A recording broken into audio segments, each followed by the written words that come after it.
न्यायों की पुस्तक निकालेंगे 11 उसका 30 से पढ़ना शुरू करेंगे। और यिप्तह ने यह कहकर यहोवा की मन्नत मानी, यदि तू निस्संदेह अम्मोनियों को मेरे हाथ में कर दे, तो जब मैं कुशल के साथ अम्मोनियों के पास से लौट आऊं, तब जो कोई मेरे भेंट के लिए मेरे घर के द्वार से निकले वह यहोवा का ठहरेगा और मैं उसे होम बलि करके चढ़ाऊंगा।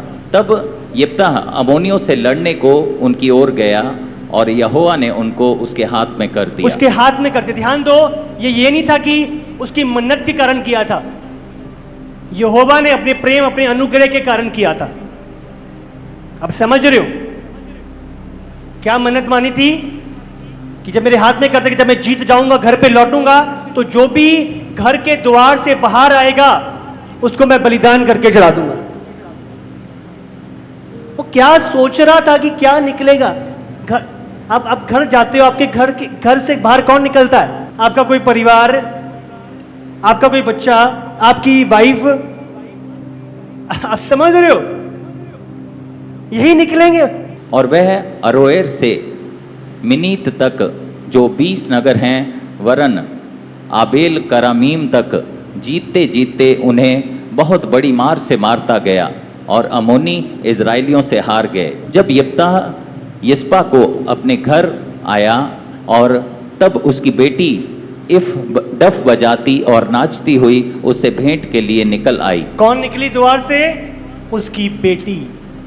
और अगर आप आगे पढ़ो, बाइबल बयान करती है उसकी एक लौती बेटी, उसके अलावा उसके कोई संतान नहीं थी। पढ़ो, वह उसकी इकलौती थी, उसको छोड़ उसके ना तो कोई बेटा था और ना कोई बेटी। उसको देखते ही उसने अपने कपड़े फाड़कर कहा, हाय मेरी बेटी, तूने कमर तोड़ दी और तूने मेरे कष्ट देने वालों से में हो गई, क्योंकि मैंने यहोवा को वचन दिया है और उसे टाल नहीं सकता। वचन दिया और उसे टाल नहीं सकता। आप समझ रहे हो, लापरवाही, लापरवाही, कुछ भी बोल देते हो, कुछ भी। को बहुत ध्यान देना है अपने शब्दों पे, अपनी कमिटमेंट पे, और जो वाचा बांधो उसे पूरा करो। पूरा ना करना एक भयंकर रिजल्ट को लेके आता है। आप समझ रहे हो, उसने अपनी बेटी को खोया क्यों? लापरवाही, कुछ भी बोल दिया, क्या सोच के क्या नहीं, हाँ जो मन में आया, फीलिंग्स में बह गए, लापरवाही के साथ कुछ भी। आज मेरा मन ये कर रहा है, आज मेरा मन ये। बहुत लोग अपने मन के अनुसार चलने लगे।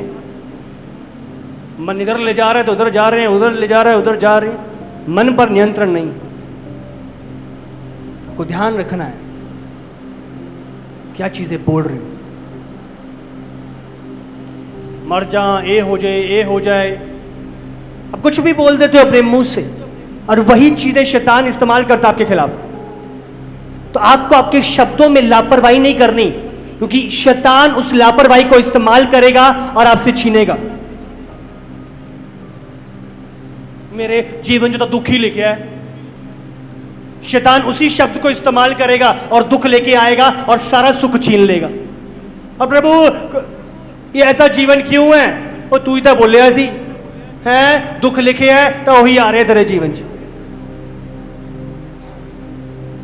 आपको समझना है, परखना है आप क्या बोल रहे हो। लापरवाही आपकी लाइफ में शैतान चीजों को छीनता है।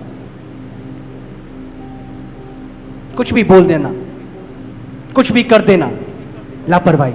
मत्ती 14 उसका 6 और 7। पर जब हेरोदेस का जन्मदिन आया तो हेरोदियास की बेटी ने उत्सव में नाच दिखाकर हेरोदेस को खुश किया।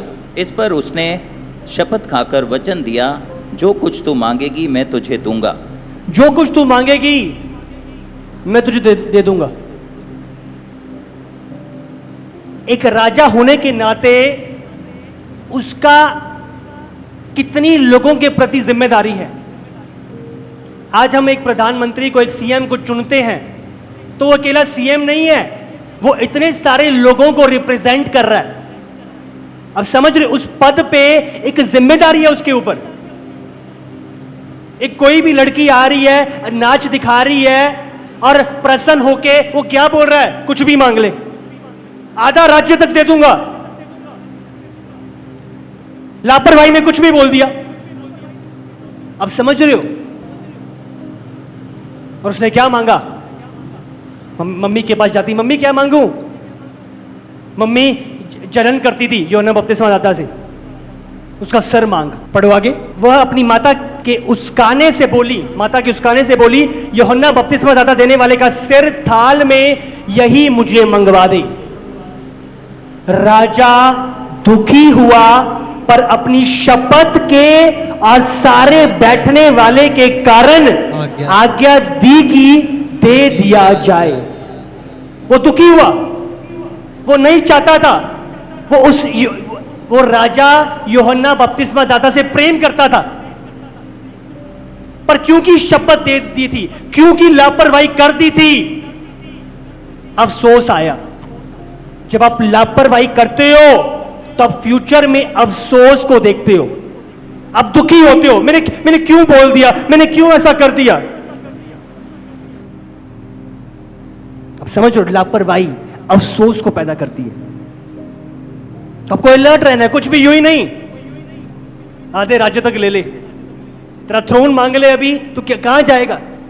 हाँ, तेरी गद्दी मांग ले तो अपनी गद्दी दे मुझे। तो आपको समझना है, अब यूं ही फीलिंग्स में बह के, इमोशंस में बह के आपको समझना है, लापरवाही नहीं। हालेलुया। लापरवाही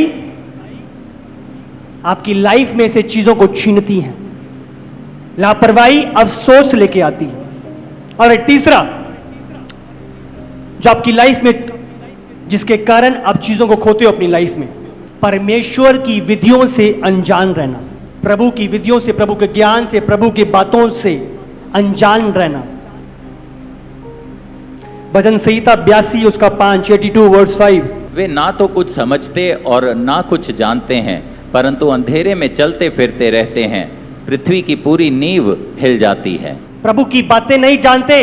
मैंने आपको शुरुआत में बताया था, शैतान छीन रहा है। प्रभु ने बताया, हाँ ये बंदा इस तरीके से आएगा और हाँ तेरा बैंक अकाउंट डिटेल मांगेगा, तो ध्यान रखियो, आप अलर्ट हो जाते हो। आपको पता है अभी ये फलाना फोन आएगा, ये तेरी बैंक डिटेल मांगेगा, ओटीपी मांगेगा, तूने देना नहीं है, आप अलर्ट हो जाते हो। फोन आता है, समझ रहे हो, वो मांगने की कोशिश करता है, उसे अच्छी सुनाते हो और उसका दोबारा कॉल नहीं आता।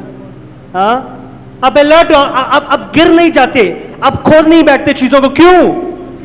आप प्रभु की बातों को जानते हो, हालेलुया, प्रभु के सत्य को जानते हो। आप अंधेरे में नहीं, फिर आप ज्योति में चलते हो। नीति वचन 19 उसका 2। मनुष्य का ज्ञान रहित रहना अच्छा नहीं, और जो उतावली से दौड़ता है वह चूक जाता है। ज्ञान रहित रहना अच्छा नहीं है, ना जानना अच्छा नहीं है, उतावली में दौड़ना अच्छा नहीं है, वो चूक जाएगा। आपको पता है आप क्या कर रहे हो, कहां जाना है, प्रभु क्या इच्छा है, प्रभु क्या मांगता है, आप तैयारी के साथ उनकी ओर बढ़ रहे हो। अब यूं नहीं मन में आया, ये आया, ये आया। प्रभु की बातों को जानना। अब समझ रहे हो, ना जानना, शैतान उसका फायदा उठाता है और आपसे चीजें छीनता है। जब आप अलर्ट हो, आप उसकी शिकार नहीं बनते। आमीन। अगला, चौथा, आखिरी, चीजों का दुरुपयोग करना, इंग्लिश में कहते हैं मिसयूज करना या अब्यूज करना। जो आपको मिला है उसको आप गाली दे रहे हो, जो आपको मिला है। मत्ती 25 उसका 14 से अगर हम पढ़े, क्योंकि वह उस मनुष्य की सी दशा है जिसने परदेश जाते समय अपने दासों को बुलाकर अपनी संपत्ति उसको सौंप दी। उसने एक को 5 तोड़े, दूसरे को 2 और तीसरे को 1, अर्थात हर एक को उसकी सामर्थ्य के अनुसार दिया, और तब परदेश चला गया। तब जिसको 5 तोड़े मिले थे उसने दूना जाकर उनसे लेन देन किया और 5 तोड़े और कमाए। इसी रीति से जिसको 2 मिले थे उसने भी 2 और कमाए, परंतु जिसको 1 मिला था उसने जाकर मिट्टी खोदी और अपने स्वामी के रुपए छिपा दिए। अब समझ रहे हो, एक को 5 मिले, एक को 2 मिले, एक को 1 मिला। 5 चरण जाके 10 करे, 2 वाले ने 4 किए, एक ने क्या किया, मिट्टी में दबा दिया। तो स्वामी आता है, बोलता है, ऐ विश्वास योग्य दास, 5 वाले को बोलता है तूने बहुत भला काम किया। हाँ, 2 वाले को ब्लेस करता है, और 1 वाला जब आता है उससे पूछता है 24 अगर आप पढ़ो, तब जिसको 1 तोड़ा मिला उसने आकर कहा, हे स्वामी मैं तुझे जानता था कि तू कठोर मनुष्य है। स्वामी को क्या बोल रहा है, तू जहां कहीं कहीं नहीं बोता वहां काटता है, और जहां नहीं छींटता वहां से बटोरता है। इसलिए मैं डर गया और जाकर तेरा तोड़ा मिट्टी में छिपा दिया। देख जो तेरा है वह ये है। उसने स्वामी ने उसे उत्तर दिया, हे दुष्ट और आलसी दास। उनको क्या बोला था, धन्य और अच्छे दास। इसको क्या बोल रहा है, ए दुष्ट और आलसी दास। जब तू जानता था कि जहां मैंने नहीं बोया वहां से काटता हूं, जहां मैंने नहीं छीटा वहां से बटोरता हूं, तो चाहिए था कि मेरा रुपया सराफों को दे देता, तब मैं आकर अपना धन ब्याज समेत ले लेता। इसीलिए वो तोड़ा उससे ले लो, और जिसके पास 10 तोड़े हैं उसे दे दो, क्योंकि जिस किसी के पास है उसे और भी दिया जाएगा, और उसके पास बहुत हो जाएगा, परंतु उसके पास नहीं है उसे वो भी जो उसके पास है ले लिया जाएगा। Hallelujah, hallelujah. दुरुपयोग करना, मिस यूज करना,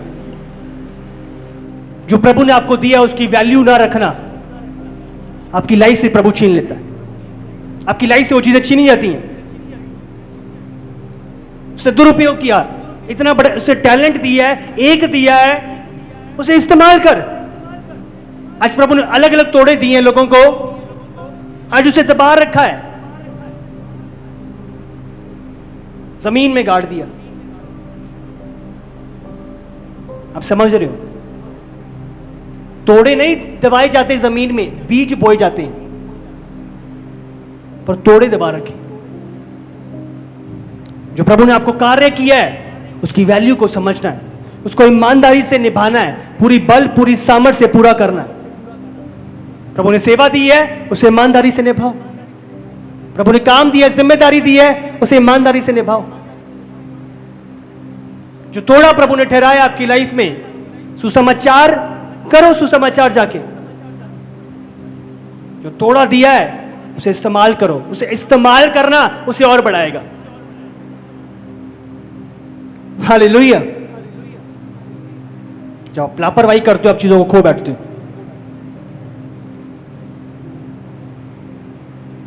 अभी थोड़ी सी सेवा मिली है, उसमें आप विश्वास योग्य नहीं हो। आप समझ रहे हो, जो छोटी बातों में विश्वास योग्य है उसे बड़ी बातों का अधिकारी ठहराया जाएगा। जो छोटी बातों में, छोटी काम को मिसयूज कर रहा है, दुरुपयोग कर रहा है उन चीजों का, उसे ले लिया जाएगा। वो चीजें दूर भागती हैं जिनकी आप वैल्यू नहीं समझते। मुझे वॉशरूम की सेवा मिल रही है, मैं पूरी ईमानदारी से कर रहा हूं उसे। अब समझ रहे हो, मुझे सफाई की मिल रही है, मैं पूरी ईमानदारी से निभा रहा हूं। जो तोड़ा आपको मिला है, जब आप उसे उसकी वैल्यू को समझ के आप विश्वास योग्य रहते हो, प्रभु से बढ़ाता है। Hallelujah, hallelujah. अगर आप जब दुरुपयोग करोगे आप चीजों को खोओगे, खोओगे आप। तो ये 4 चीजें अपने स्मरण रखनी है जिसके द्वारा शैतान चीजों को छीनता है। हाँ, आप खो बैठते हो प्रभु की चीजें जो प्रभु ने ठहराई हैं, आप खो बैठते हो। आपको सचेत रहना है, सतर्क रहना है, हम उसकी तरकीबों से अनजान नहीं हो, आपको स्थिर खड़े रहना है। समझ रहे हो, आप शैतान को, अपने बच्चों को, अपनी मैरिज को आप चुराने नहीं दे सकते।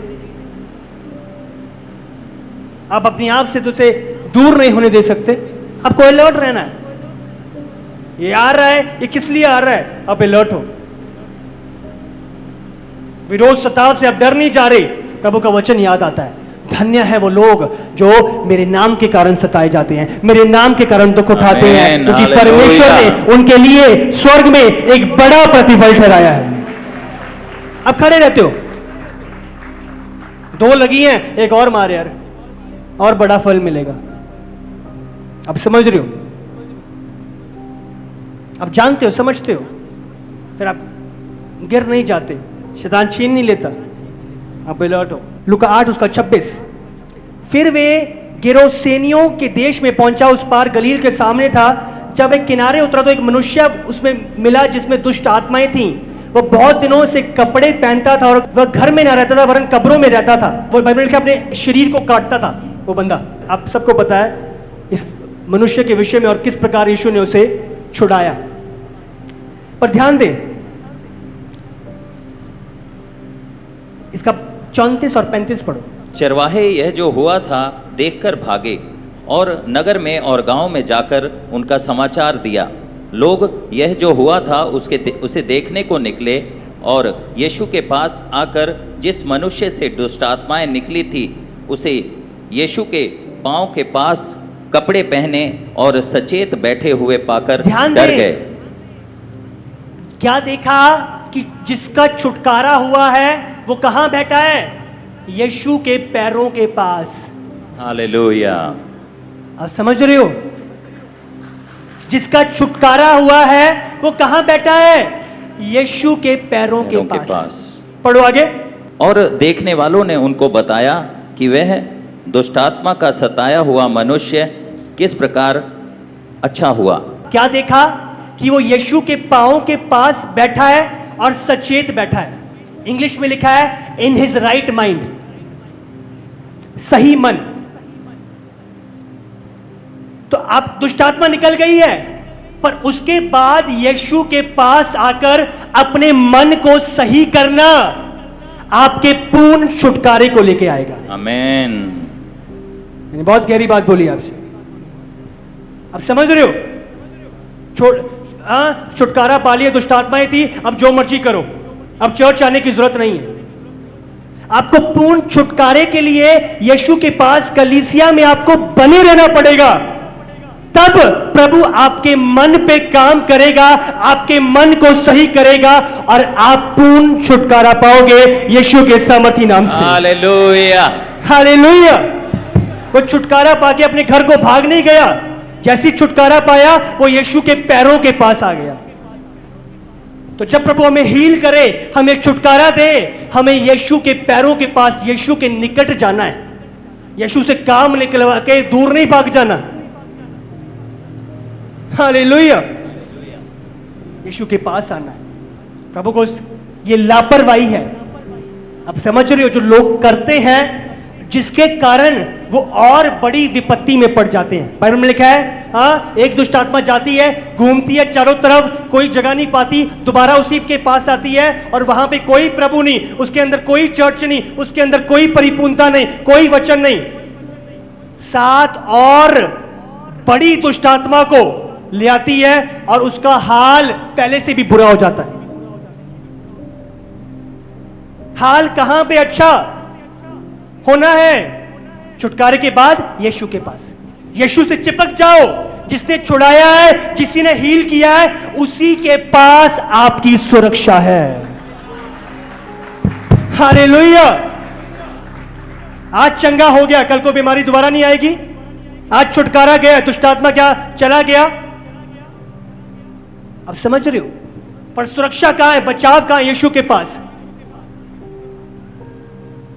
क्या जब दुष्टात्मा यीशु की परीक्षा लेने आया और 3 चीजों के बाद यीशु के पास से भाग गया, क्या उसके बाद दोबारा नहीं आया?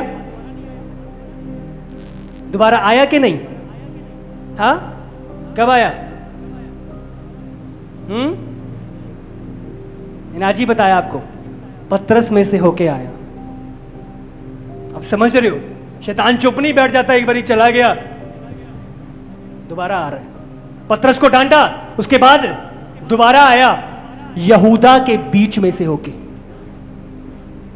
अब समझ रहे हो? यीशु के पास अगर वो दोबारा आ रहा है तो सुरक्षा कहां है, सेफ्टी कहां है? जिसने छुड़ाया है उसके चरणों में, उसके पैरों पर, उसकी हजूरी में। क्यों चर्च आना जरूरी है? ये कारण है। जब आप छुड़ाए जाओ, फटाफट उसके पैरों के पास आ जाओ। कि बचाव बना रहे, हाँ, मेरी सुरक्षा बनी रहे, मेरा छुटकारा बना रहे, मेरी चंगाई बनी रहे। यीशु से भागना चाहो, उसके निकट पहुंचाओ। चर्च में आप हील हो रहे हो, फ्री हो रहे हो, गर्व खुला है। आज संसार में व्यस्त हो गए हैं। जो बच्चे के साथ आपको इतने सालों के बाद प्रभु ने ब्लेस किया है, उसका अच्छा पालन पोषण, उसका बढ़ना, उसका फलवंत होना, उसका उन्नति करना भी परमेश्वर की ओर से ही होगा, यीशु के सामर्थी नाम से। आप समझ रहे हो? मेरे पास ताकत नहीं थी उस बच्चे को पैदा करने की, और आज मैं इतना बुद्धिमान हो गया हूं कि परमेश्वर के बिना उस बच्चे का पालन पोषण करूंगी। आपको ध्यान देना है, जिसने दिया है उसी को उसे बढ़ाने दो, उसी को उसकी रक्षा करने दो। हालेलुया। आपको ध्यान रखना है प्रभु के पास। मरियम, अगर आप इसी का 8 उसका 1 से 3 पढ़ना शुरू करो। इसके बाद वह नगर नगर और गांव गांव प्रचार करता हुआ और परमेश्वर के राज्य का सुसमाचार सुनाता हुआ फिरने लगा, और वे 12 उसके साथ थे। और कुछ स्त्रियां भी थी जो दुष्टात्माओं से और बीमारियों से छुड़ाई गई थी, और वे ये हैं, मरियम जो मगदलीनी कहलाती थी, जिसमें से 7 दुष्टात्माएं निकली थी, और हेरोदेस के भंडारी खुजा की पत्नी योअन्ना और सुसन्ना। और परमेश्वर के राज्य का सुसमाचार सुनाता हुआ फिरने लगा, और वे 12 उसके साथ थे, यीशु के साथ थे 12। और कौन था यीशु के साथ? और कुछ स्त्रियां भी थीं जो दुष्ट आत्माओं से और बीमारियों से छुड़ाई गई थीं। हालेलुया। वो अपने छुटकारे को लेके, अपनी चंगाई को लेके भाग नहीं गई, संसार में उलझ नहीं गई। बाइबल में लिखा है वो यीशु से लिपटी हुई थी, वो भी यीशु के साथ थी। आज चर्च में आके प्रभु आपको चंगा कर रहा है, आपको फ्री कर रहा है, आप भाग नहीं जाते, आप काम निकलवा के उलझ नहीं जाते, संसार में नहीं चले जाते। जिसने चंगा किया है, जिसने छुटकारा दिया है, आप उससे लिपटे रहते हो, आप उसके चरणों में बने रहते हो, आप उसके कामों में सहभागी रहते हो। हालेलुया। हालेलुया। वे यीशु के साथ थी, उन्होंने छुटकारा पाया, यीशु के साथ ही चंगाइयां पाई, वे यीशु के साथ थी। और हेरोदेस के भंडारी खुजा की पत्नी योअन्ना और सुसन्ना और बहुत सी अन्य स्त्रियां ये अपनी संपत्ति से उसकी सेवा करती थी। ध्यान दें, ये अपनी संपत्ति से उसकी सेवा करती थी। प्रभु की एक मिनिस्ट्री थी, लोगों तक जाना, सुसमाचार करना। हाँ, तो आज जिन्होंने छुटकारा पाया है, वो औरतें जिन्होंने हीलिंग पाई, वो मरियम जिसे 7 दुष्टात्माएं निकली थी, वो क्या कर रही हैं? बाइबल में लिखा है अपनी संपत्ति से उसकी सेवा करने आई। अपना धन लेके, अपनी संपत्ति, अपनी चीजें, अपनी ब्लेसिंग से, जो भी था उनके पास, उससे यीशु की सेवा करने आई। आप समझ रहे हो? वो यीशु की सेवकाई के पार्टनर्स थे। यीशु की सेवकाई में अपना दान, अपना बीज, अपनी हदिये बोने वाले लोग थे। हालेलुया। हालेलुया। तो आप चंगे हुए हो, आपकी इतना पैसा दवाइयों पे जा रहा था, डॉक्टरों की फीस थी, आज प्रभु ने आपको हील किया है, आपको चंगा किया है। आज आपका मकसद क्या, आपको करना क्या है? यीशु के पास लिपटे रहना, और जो धन है, जो कार्य है, जो ब्लेसिंग है, उससे परमेश्वर के कामों को सपोर्ट करना, परमेश्वर के कामों में सहभागी होना, ताकि जिस प्रकार आप दुखी थे, आपकी स्तुति ली गई, परमेश्वर औरों को भी बचाए, औरों का भी उद्धार हो। हालेलुया। तो आपको समझ रहे हो? अब हीलिंग, छुटकारे के बाद काम बंद नहीं, काम की शुरुआत है। हालेलुया। शुरुआत है। उसके बाद आपका यीशु के साथ लिपटे रहना, और उन औरतों की तरह उन्होंने क्या किया? तीसरे वचन में अपनी संपत्ति के द्वारा उसकी सेवा करी। आपका बिजनेस ब्लेस्ड है, आप काम करते हो, आप अपने दशमांश के द्वारा, अपने दानों के द्वारा प्रभु की सेवकाई के कामों को सपोर्ट करते हो, सहभागी होते हो। ये पैसा मैं सेवकाई में जाएगा ताकि जिस प्रकार मैं दुखी था, मेरे तक सुसमाचार पहुंचा, मेरे जैसे और दुखियों तक प्रभु का सुसमाचार पहुंचे, प्रभु की चंगाई पहुंचे, प्रभु का छुटकारा पहुंचे, प्रभु का उद्धार पहुंचे। हालेलुया। साफ स्पर्श शब्दों में, इससे स्पर्श बाइबल कर नहीं सकती। अगर अब छुटकारा पाके यीशु से दूर जा रहे हो, ना जाने आपको कौन संभालेगा, कौन बचाएगा।